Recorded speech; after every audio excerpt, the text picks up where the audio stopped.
हमें इमरजेंसी पैसे की ज़रूरत है, लेकिन पैसे की ज़रूरत अगर इमरजेंसी हो तो हमें क्या लेनी पड़ती है? हमें लेनी पड़ती है लोन। लेकिन लोन में भी काफ़ी चक्कर लगाने पड़ते हैं, काफ़ी डॉक्यूमेंटेशन देने पड़ते हैं। तो आज की वीडियो में मैं आपको ऐसे 5 लोन के बारे में बताने वाला हूं जो इंस्टेंटली बैंक या फिर पोस्ट ऑफिस आपको देगी, आपकी जो भी इन्वेस्टमेंट है उसके अगेंस्ट में। नमस्कार दोस्तों, मैं हूं विराज और आपका स्वागत है मेरे चैनल विराज की बातें में। तो चलिए आज की वीडियो को फटाफट शुरू करते हैं।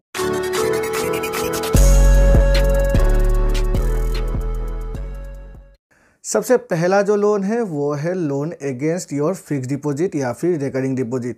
अगर आपकी किसी भी बैंक में फिक्स डिपॉजिट है या फिर रिकरिंग डिपॉजिट है तो आप अपने फिक्स डिपॉजिट या फिर रिकरिंग डिपॉजिट के अगेंस्ट में भी लोन ले सकते हैं। आप अपने फिक्स डिपॉजिट या फिर रिकरिंग डिपॉजिट को एज ए सिक्योरिटी दीजिएगा और आपकी रिकरिंग डिपॉजिट या फिर जो आपकी फिक्स डिपॉजिट होगी उस पर जितने भी पैसे जमा हो गए होंगे उस पर आपको 80 to 90% तक आपकी जमा राशि पर लोन मिल सकता है। मतलब अगर आपकी फिक्स डिपॉजिट 1 लाख रुपए की है तो कोई बैंक आपको 80,000 तक लोन देगी या फिर कोई बैंक आपको 90,000 तक भी लोन देगी। और जो लोन की इंटरेस्ट रेट भी होती है वो होती है जो भी आपकी फिक्स डिपॉजिट या फिर रिकरिंग डिपॉजिट होगी उस पर मिलने वाली फिक्स डिपॉजिट से सिर्फ 1% ज़्यादा।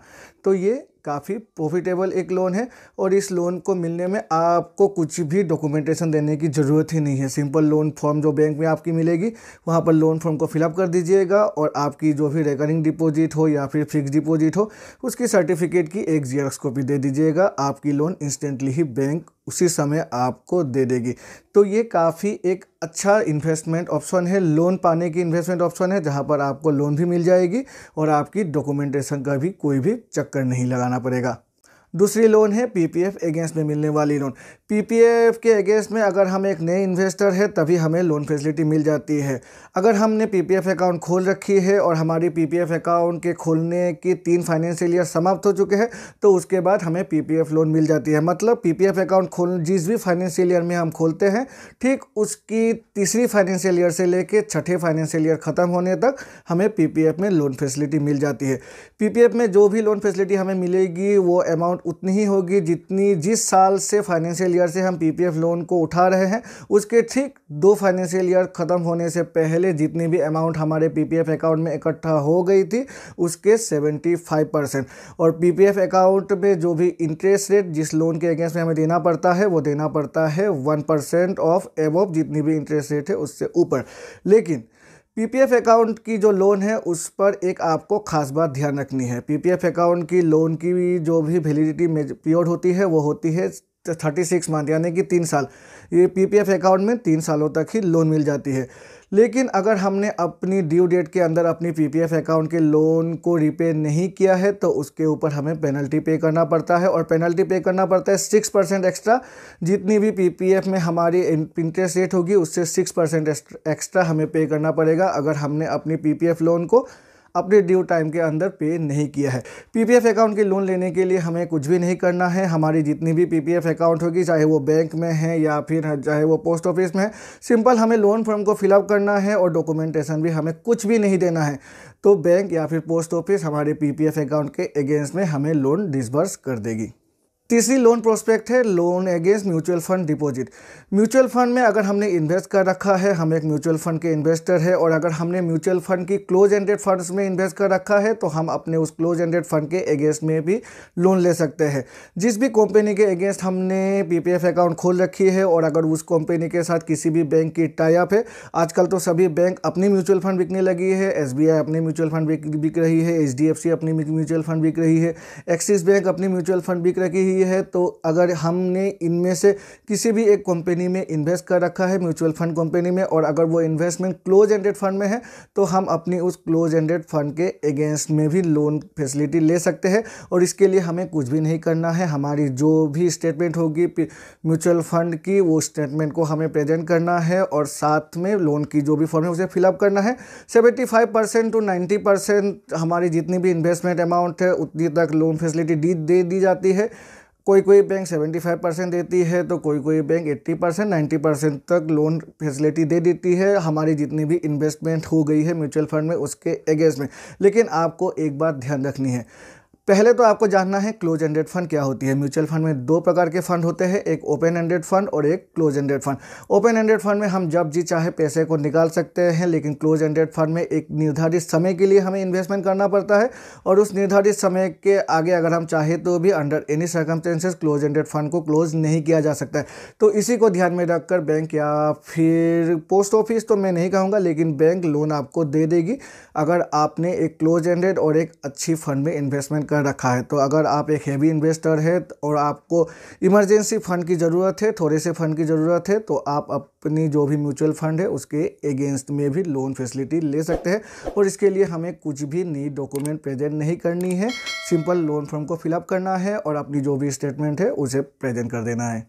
चौथी लोन प्रोस्पेक्ट फैसिलिटी हमें पोस्ट ऑफिस में मिल जाती है अगर हमने एनएससी या फिर केवीपी में इन्वेस्ट कर रखा है। एनएससी का मतलब होता है नेशनल सेविंग सर्टिफिकेट और केवीपी का मतलब होता है किसान विकास पत्र। ये दोनों ही पोस्ट ऑफिस की एक्सक्लूसिव स्कीम है।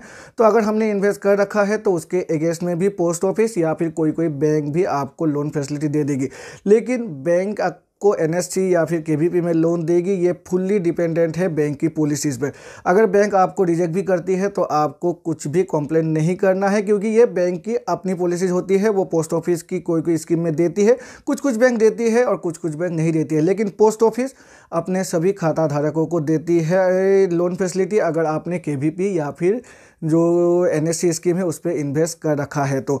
और ये जो लोन फैसिलिटी है ये भी फैसिलिटी डिसाइड करती है आपकी जो भी पोस्ट ऑफिस है वो। तो ये MCLR प्लस बहुत सारे फैक्टर है जिसको मैटर करती है। लेकिन अगर आपको पैसे की ज़रूरत इमरजेंसी पड़ जाए तो आप केवीपी या फिर एनएससी के अगेंस्ट में भी लोन ले सकते हैं, लेकिन आपको पोस्ट ऑफिस पर जाकर ही ये लोन फैसिलिटी को अवेल करना है। और जो पांचवी लोन प्रोस्पेक्ट है वो लोन प्रोस्पेक्ट है स्टेट बैंक ऑफ इंडिया के कस्टमर्स के लिए। स्टेट बैंक ऑफ इंडिया ने हाल ही में एक डिजिटल प्रोडक्ट को लॉन्च किया है। ये एक लोन डिजिटल प्रोडक्ट है और इसे स्टेट बैंक ऑफ इंडिया ने नाम दिया है PAPL, pre approved personal loan.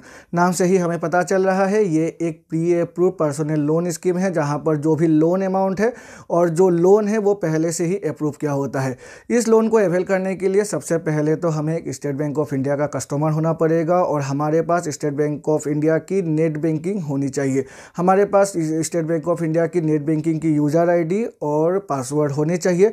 और उसके बाद हमें स्टेट बैंक ऑफ इंडिया की एक ऐप है यूनो, YONO, इस ऐप को अपने जो भी स्मार्टफोन है वहाँ पर इंस्टॉल कर देना चाहिए। इंस्टॉल करके हमें जो भी हमारी ये ऐप है उस पर ही हमारी प्री अप्रूव पर्सनल लोन की पूरी डिटेल आ जाती है।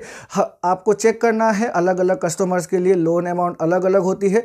ये डिपेंड करती है कस्टमर्स की जो रीपेमेंट बिहेवियर है उस पर भी डिपेंड करती है, कस्टमर्स की जो भी इन्वेस्टमेंट है, जो भी डिपॉजिट है उसकी बिहेवियर पर भी डिपेंड करती है। तो अलग अलग कस्टमर्स के लिए अलग अलग लोन अमाउंट पहले से ही सेंक्शन होकर आ जाती है और लोन की जो परसेंटेज होती है वो भी अलग अलग होती है और लोन की जो टेन्योर भी होती है वो भी काफ़ी अलग अलग होती है। किसी कस्टमर्स की जो रीपेमेंट पीरियड है वो 1 साल की होती है, तो किसी कस्टमर्स के लिए ये 7 साल 8 साल तक भी पहुंच जाती है। तो ये अलग अलग कस्टमर्स के लिए अलग अलग होती है और ये पहले से ही स्टेट बैंक ऑफ इंडिया में अप्रूव होकर ऑटोमेटिकली आपकी यूनो ऐप में शो करने लगता है। अगर आपको प्री अप्रूव पर्सनल लोन लेना है तो आपको स्टेट बैंक ऑफ इंडिया की ब्रांच में भी विजिट करने की ज़रूरत नहीं है। अगर आपकी यूनो ऐप में दिखा रही है कि आप प्री अप्रूव पर्सनल लोन के लिए एलिजिबल है तो आप सिंपल जाके क्लिक कीजिए और विदाउट डॉक्यूमेंटेशन आप घर बैठे ही सिर्फ एक OTP की सहायता से ही प्री अप्रूव पर्सनल लोन को अवेल कर सकते हैं। इसके लिए कुछ भी डॉक्यूमेंटेशन आपको नहीं देना है। तो अगर आप एक स्टेट बैंक ऑफ इंडिया है के कस्टमर है तो आपके लिए एक काफ़ी अच्छी स्कीम लॉन्च की गई है स्टेट बैंक ऑफ इंडिया द्वारा। तो ये है वो 5 ऐसे लोन प्रोस्पेक्ट जो आप किसी भी बैंक या फिर पोस्ट ऑफिस पर जाकर अवेल कर सकते हैं। ये जो 5 प्रोस्पेक्ट मैंने आपको दिखाया इस पर आपको कुछ भी डॉक्यूमेंटेशन नहीं करनी पड़ती है। किसी लोन प्रोस्पेक्ट में आपको सिंपल डॉक्यूमेंटेशन देनी पड़ती है, जहां पर सिंपल आपको लोन फॉर्म को फिलअप करना पड़ता है और 1 या 2 डॉक्यूमेंट आपको जेरोक्स करके देनी पड़ती है। बाकी पूरा काम बैंक या फिर पोस्ट ऑफिस के जो भी कर्मचारी है वही कर देंगे और आपके लोन को इंस्टेंटली 1 या 2 दिनों के अंदर, मैं 2 दिन भी नहीं कहूँगा, 1 दिन के अंदर ही आपके अकाउंट में डिसबर्स कर देगी। अगर PAPL आप अवेल करते हैं तो instantly with in 5 to 10 minute से आपकी लोन भी सेंक्शन हो जाए। सेंक्शन तो होकर ही आती है, आपकी लोन की अमाउंट आपके अकाउंट में क्रेडिट हो जाएगी। तो आशा है इस वीडियो को देखकर मुझे लगता है अभी आपको अगर पैसे की ज़रूरत पड़ जाए इमरजेंसी तो आप लोन लेने के लिए नहीं भागेंगे जहाँ तहाँ। आपके पास जो अगर फिक्स डिपॉजिट है तो फिक्स डिपॉजिट के अगेंस्ट में भी ले सकते हैं, हाँ इंश्योरेंस के अगेंस्ट में भी ले सकते हैं, लेकिन उसका मैंने जिक्र इसलिए नहीं किया है क्योंकि यहाँ पर सिर्फ मैंने जो इन्वेस्टमेंट ऑप्शन है बैंकिंग और पोस्ट ऑफिस की, इसी को इस वीडियो में मैंने ऐड किया है, तो इसीलिए मैंने इंश्योरेंस को यहाँ पर ऐड नहीं किया है। अगर इस वीडियो को देखकर आपको लगता है आपने कुछ नया इन्फॉर्मेशन पाया है तो प्लीज़ मेरे चैनल को लाइक और सब्सक्राइब कीजिएगा, सब्सक्राइब करके बेल आइकन को प्रेस कीजिएगा, जिससे कि मेरे ऐसे नए वीडियोज़ की नोटिफिकेशन तुरंत आपके पास मिल जाया करेगी। तो चलिए मिलते हैं अपने अगले वीडियो में, तब तक के लिए good bye and take care.